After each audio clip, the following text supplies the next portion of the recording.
Hey guys and gals, it's Kid here. Hope the audio's good. Gonna talk to you a minute about the importance of changing your filters and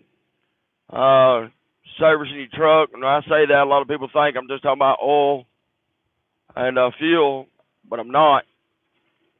My shop, well, it ain't my shop, but where I work, the guy's authority I run there, he got his own shop. They was putting gaskets and stuff in the motor today and changing filters and stuff. When I talk about changing filters, I'm not just speaking of oil, like I said, and fuel filters. I'm talking about air filters. Like I said on my video this weekend about the water filters, I had a guy at a truck stop. Evidently, talked to truck and stuff and heard about me or looked on the. He knew truck and stuff, but I don't know if he seen my video or whatever. But I went over with him. He said he worked for the same company for about 10 years now. I'm not going to go into the company and stuff like that. He says their trucks don't have water filters no more, but when they did have them, he don't recall them ever changing them even in service because he'd see them, and I always wondered why that one filter was dirty. A lot of people don't change them. A lot of people's blind to them, and just don't do it. Another thing they don't do as far as the coolant side is put a conditioner in it. And let me explain what the conditioner is. This comes in about a 12, 16-ounce bottle. You just pour it into your reservoir or wherever your coolant goes in at. And I'm going to explain what that does. That goes in the pH levels on your coolant, water, if you use the 50-50 premix, whatever. Certain motors require certain pH level and stuff like that. And a higher pH level or a lower pH level, it can go either way. Well, what that does is get in there and causes rust and corrosion and stuff like that on your cylinder walls. I can't tell you how many cylinder walls that we've pulled out of Caterpillar engines and stuff like that it's just been had holes in them, and it's strictly because of the coolant pH levels not being right. As far as your water jackets in your block and in your heads and all that, that's what the water jacket is. What the coolant goes through, it keeps the motor cool. Your radiator, you ever seen a radiator look like it's rotting out? This right here on this truck, I'm going to put a new one on. I'm going to put a new radiator, air to air, and brand new condensers. A guy in Coleman, Alabama, that personally builds them, and he changed the design of the slews and everything, and runs cooler, builds more boost with colder air and stuff like that. As far as airflow on the air to air and different things like that, that's something I'll go into when I do purchase them and get ready to put them on. Probably do it at my house. I'm not for sure if I'm going to do it there at the shop. But like I was saying, the conditioner and the filters, you can buy some filters that's already got little tablets in it. What that tablet does is the water gets there, it breaks them down, and it cycles it through the motor, keeps it from having corrosion and rust, and brings the pH levels where it needs to be. Filters I personally put on this truck does not come with it. So I buy the conditioner that you can go to your local parts house, parts store, anything like that, and tell them that's what you need. And they'll ask you what color your coolant is. Mine's orange or red. I needed to say not orange, it's red. And I pour the whole bottle in there and leave it alone. I got a slow water leak, and I'm going to go over how to change.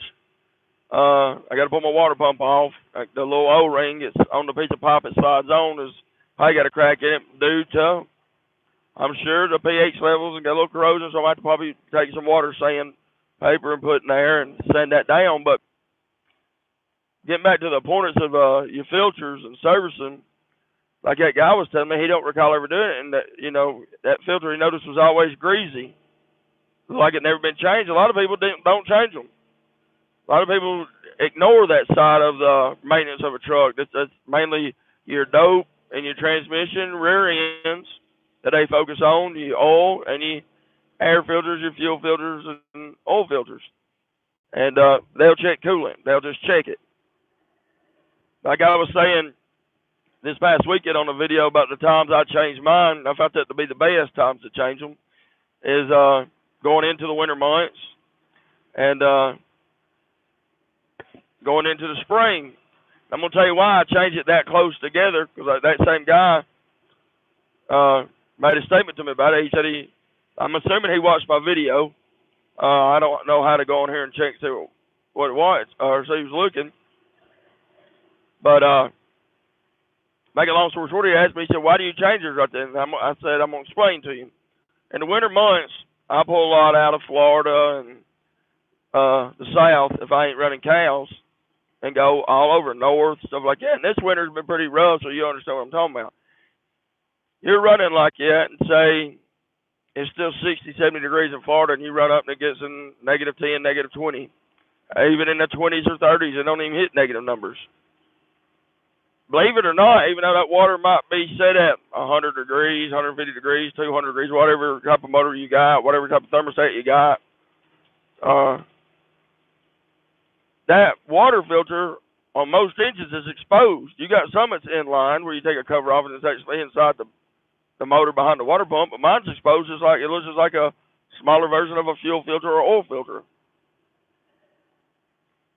And that cold air hits that regardless. Meaning the fibers that's in that is shrinking and swelling, and it's bad on them. When it's parred, if you got to cut it off somewhere, you got to load, and they don't allow the truck to run indoors, you cut it off. Well, that motor's cooling off, meaning the fibers and particles that's in that filter are shrinking and expanding constantly, versus being around continuous degrees of 80s, 90s, to 100 degrees. You know, that filter stays pretty much expanded the whole time through late spring, summer, even into early fall. So it ain't as bad on it. So you get some more use out of it through the months. But when it gets colder or starts cooling off, it starts retracting them fibers in their particles. Same thing with your oil filter and fuel filters. It does the same thing. Now, fuel filters, I usually change them 3 to 4 times to every service during the winter months and early spring. We'll say late fall to early spring. Depending on how hard I run, I'll change them pretty rapid because of the cold weather, making the fuel get a little thicker, you know, not necessarily gel up, but thicker than what it is when it's warm. And so I'll change it out a little more than I normally would. But the importance in all this is the life of the vehicle you're in. It's, what I'm saying don't just necessarily apply to a commercial vehicle, your vehicle at home. Change it before they recommend a service. If it's every 3,000 miles on your vehicle, or whatever your vehicle calls for, because they got synthetic oils that's supposed to go longer now, change it 100, 200 miles before it's due. The reason I say that, oil will break down. I don't care what kind of oil you got, anything like that. Breaks down. When it breaks down, it can gum up and different things like that. Well, what that does is hold heat. Same thing in a commercial vehicle. It holds heat. Me and Trucking Stuff's going to build a motor whenever we get some time and he gets ready to do it. And I'm going to go step by step. When I I'm just going to take the intake manifold off the 350. I'm going to pull the valve covers off and do a little before and after. And I'm going to pull the oil pan. You'll be surprised how much gunk's in your oil pan around your oil pump, on your intake manifold. You know, under your valve covers, around your rocker arms, push rods, valves. You'd be surprised how hard that stuff gets. And that holds heat. That adds to the wear and tear of the motor. It kills the lifestyle of it and the life expectancy of it. It can't cool properly. It can't circulate the oil to keep it lubricated properly. Like I said, the lifestyle of the motor, the motor was designed for all that to be functioning. And when you have a hindrance to that, being your coolant system pH level ain't right, or your oil ain't right, your filters are collapsing, that's what that causes. It causes that. So the importance of it I'm trying to base on is mainly about commercial trucks, but everything I'm saying does apply to your personal vehicle. For that engine, that transmission, that rear end, service them. Keep clean fluids in them. When you service too, if there's a magnet, and like say every motor I've ever dealt with, rear end transmission has always got a magnet on a drain plug. Or you might not have a drain plug and have to drop the pan. Clean the magnet good. Take the pan completely off if you've got to do that. Put new gaskets up, of course. Put some paint thinner or mineral spirits in there. Clean it up real good. Make it as clean as you get. Get any medical particles out. Why? Because even though there's a magnet there, they can still travel around. But keep it serviced. Even on your big truck. Even if you're a company driver, owner-operator. I know big companies get a little stingy with servicing, but try to get it knocked out. Just pop in that shop and say, hey, I don't know when we're back, or a terminal, whatever. Let's go ahead and get this knocked out if you got some free time. Because my point is that the object of it out here in the commercial vehicle side, this is our job. Ladies and gentlemen, this is what we do to make a living, put the food on the table. We got to roll. Whether you own or operator or company, we're all both going to lose money if we're sitting. I had a load today. I was told I was going to pick up today at lunch. I got unloaded about 10 o'clock. Got there about 15 till, and they said as long as I was there before noon, where I come from, noon's 12, I could load. Well, the dispatcher had put it off to the next day, and that was at 10 o'clock, 11 o'clock this morning, Alabama time, not Georgia time. I was loading in Georgia, in Pendergrass, Georgia. I did headed home 170 miles because I wasn't going to lose that day's worth of revenue. As you see, I'm rolling down the road right now. I'm in Old Blue. We're headed back to Florida with a load I picked up Friday. It's had to sit at the yard to load for in the morning. And I didn't lose no revenue that way. And I'm going to make the same amount of money as I would if I had got that load today going up versus me coming down here. But didn't mean to get sidetracked, but my point is we got to roll. If you're sitting on the side of the road broke down, you got to have a radiator. That stuff takes time. We don't get paid for time. We get paid by the mile or by the load. So focus on your servicing of your truck, your belts. A lot of people don't preach a proper pre-trip.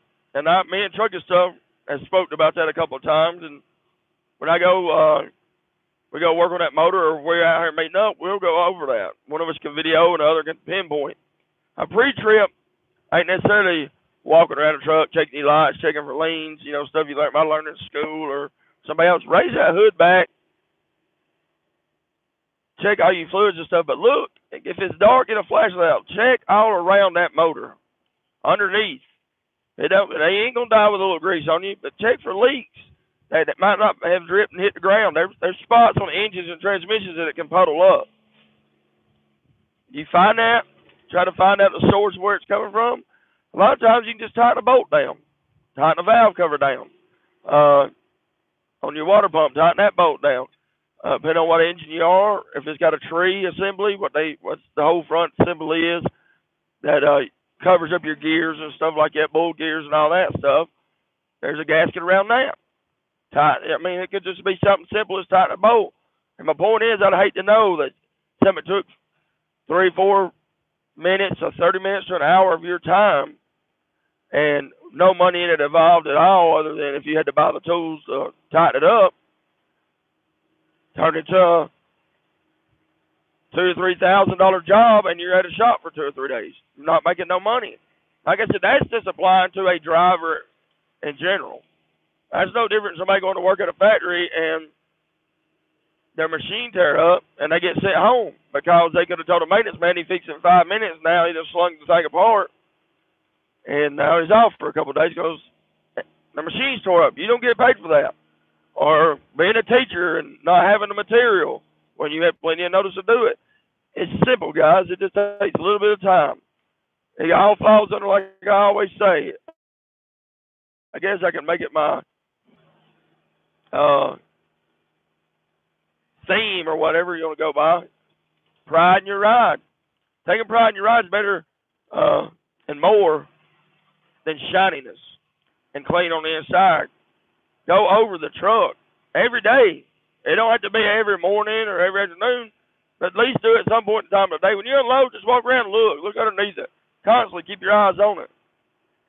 This truck right here, I put new quarter fenders on it, the ones I was showing you about. When I did put them on it, I noticed I had a oil seal leak.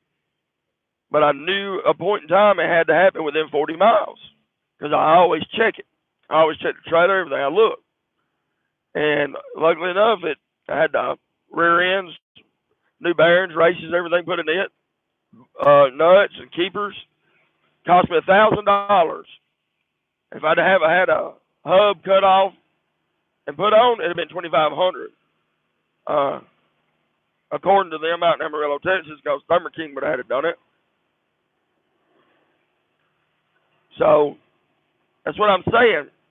That's $1,500 that I saved just by noticing and knowing the area where I was and where it had to happen. You know, it might not have been 40 miles, but I know it had to happen within that 40 miles.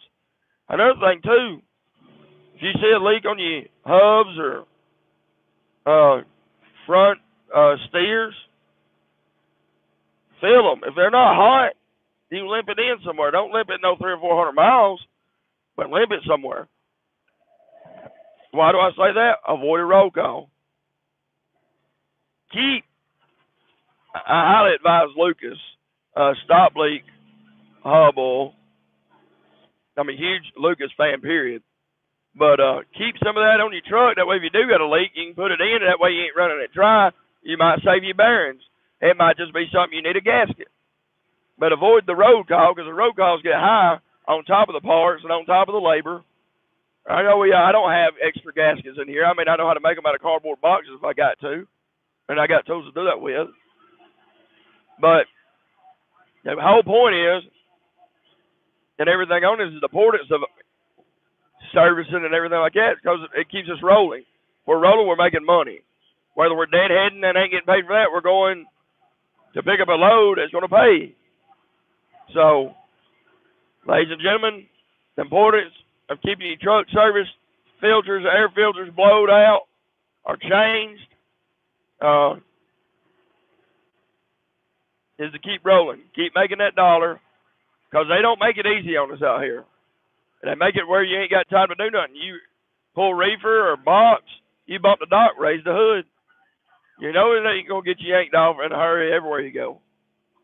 Some places they might bump the dock and yank it off, and then you're free to go. But there's going to be somewhere you go, you're going to see it. No matter where you haul, what you're doing, cows, ag, parking lot, tanker, check it out. Get fuel. Pull that hood back. Check your stuff out. Watch your codes. If you check engine lights, this, that, and other. Watch all that.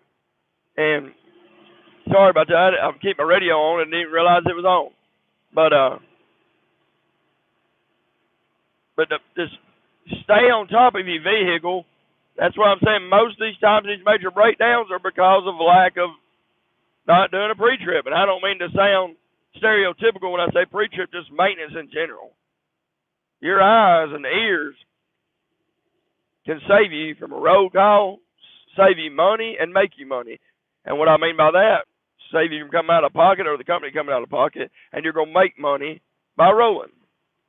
So, just wanted to go on a little bit about that, because that guy did ask me at 285 here in Georgia.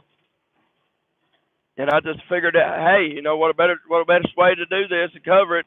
If he's watched the video, I don't know who else watched, to go in there and get that done. Kind of explain the importance of it. And that way, the truck and stuff shares this with his huge following he's got.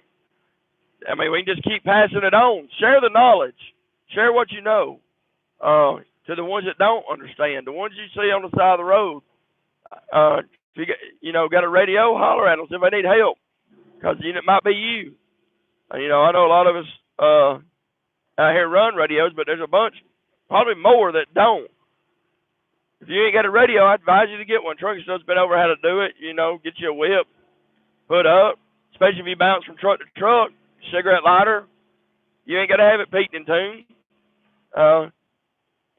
If you don't want it, just go pull it out of the box, stick it down there as long as it ain't a 10 meter. Now, if you go buy a Galaxy Connex Striker, any of the President radios and Ranger and all that kind of stuff, well, you got to have it converted, but usually when you buy them, they're going to convert it for you. But let's communicate, guys and gals. We're all one big happy family out here. When we rephrase it, we're one big family out here, but we need to be a happy family. We need to help each other. We need to go back to the old ways and the old trucking laws. And when I say trucking laws, I'm talking about the laws that the truckers, men and women, had on their own, like the movie Convoy and stuff like Smokey and the Bandit. When we all seen a trucker in trouble, we all pitched in and helped. We need to go back to that. And how that pertains to this whole conversation about servicing, somebody might not be mechanically inclined. They don't offer that no more. They tell you how to pre-trip, and, you forget a lot of that stuff. You see something wrong with the truck or the fuel line, instead of griping at him with his hood up, see if you can help him. You might go up there and help him when he's been sitting there 30 minutes trying to figure out what's going on. You might can fix in a minute or two. Show him how to bypass it or do this, get him out of the way. His day or her day is just as bad as yours is, if not worse, because they're broke down. But guys and gals, trucking family out there, and just friends just watching, I'm going to end right there, but I want y'all to know that I'm here if y'all need me. If you ever get in a situation and can't get in touch with me, ask. Don't be afraid to ask. Help out your fellow human out here. As all try to get along, we can all make this work. We all pitch in together. We don't have to shut down. That's why we're having to shut down, because we're not pitching in together. But we can all get in here and work together and make things happen and quit being a cutthroat, and all have a good freight, pay, fuel prices be manageable where we can make it off of it. It'll benefit everybody. And let's all just get along. We all have bad days. Instead of cussing somebody out, let's throw some words of encouragement in there. It don't have to be, nothing faith related, nothing political. It could just be, hey, man, it'll get better, But I'm going to end right there and close it on to tell you to have a blessed day and keep it safe out there. And